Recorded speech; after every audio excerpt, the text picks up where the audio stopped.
యేసు రక్తమే జయం పరిచర్య. ప్రియ రక్షకుడైన యేసుక్రీస్తు నామమున ఈ ఉదయకాలమున మీ అందరికి శుభములు కలుగునుగాక.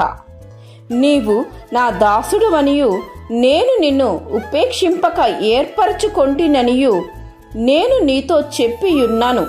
నీకు తోడయ్యున్నాను, భయపడకుము.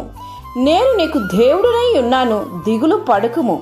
నేను నిన్ను బలపరుతును, నీకు సహాయము చేయువాడును నేనే. నీతియను నా దక్షిణ హస్తముతో నిన్ను ఆదుకొందునని దేవుడు సెలవిస్తున్నారు. నా ప్రియ సహోదరి సహోదరులారా, అలనాడు ఇశ్రాయేలులు దేవుడు ఏర్పరచుకొనిన జనాంగము, దేవుని ప్రతిష్ఠిత జనము.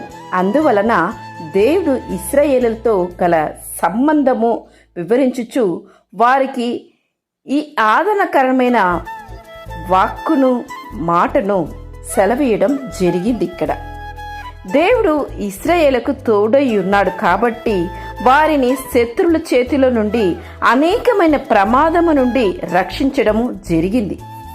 నేడు నీకు కూడా ఈ దేవుడు సదాకాలం తోడై ఉంటే ఏది నీకు ఎంత మాత్రము హాని చేయదు. కనుక నీవు తద్వారా దేవుడు నీకు తోడై ఉండి ప్రతి ప్రమాదము నుండి నిన్ను తప్పించును. ఆ దేవునిపై విశ్వాసం ఉంచుము. నీ దేవుడైన యెహోవా నీకు తోడై ఉన్నాడు, నీకేమీ తక్కువ కాదని వాక్యం సెలవిస్తుంది. దేవుడు నాతో ఉన్నాడు కదా, ఆయనను నేను కోరుకున్నది ఎందుకు జరగట్లేదు, నేను ఎప్పటి నుంచో అడుగుతున్న దేనిని దేవుడు ఎందుకు ఇవ్వట్లేదు అని మనిషి దేవుణ్ణి ఎన్నో కోరికలు కోరుకుంటుంటాడు.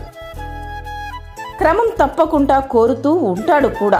కొన్ని సందర్భాల్లో ఆయనను మనిషి అని దేవుడి నుండి ఇవ్వకపోవడం గ్రహించి నిరాశ చెందుతూ ఉంటాడు. దేవుడు ఆయన చిత్తమునకు వ్యతిరేకంగా ఉన్న నీ కోరికలను తీర్చకపోవచ్చు, కానీ నీకు అవసరమైన దేనిని తక్కువ చేయడు. ఆయన తోడు నీకు దేనిని లోటు చేయనని గ్రహించు. ఆ పరమాత్ముడు నీకు తోడై ఉంటే చాలు, ఏ లోటు నీకుండదు. దేవుని యొక్క తోడు, దేవుని యొక్క సహవాసము నీకు ఎల్లవేళలా ఆశీర్వాదంగా ఉండి నిన్ను నడిపించునుగాక. ఆమె యేసు రక్తమే జయం పరిచర్యలో మీ సహోదరి. God bless you.